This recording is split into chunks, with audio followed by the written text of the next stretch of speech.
میری با پسر پولدار دوست میشی؟ بدبخت. خدا تو سوره نور آیه 55 گفته که وارثان اصلی زمین مستضعفینند.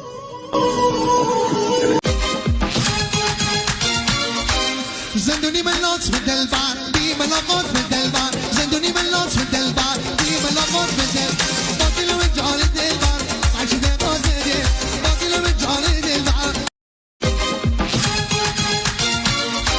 زندونی من لطف دلبر بی ملاقات به دلبر زندونی من لطف دلبر بی ملاقات به دلبر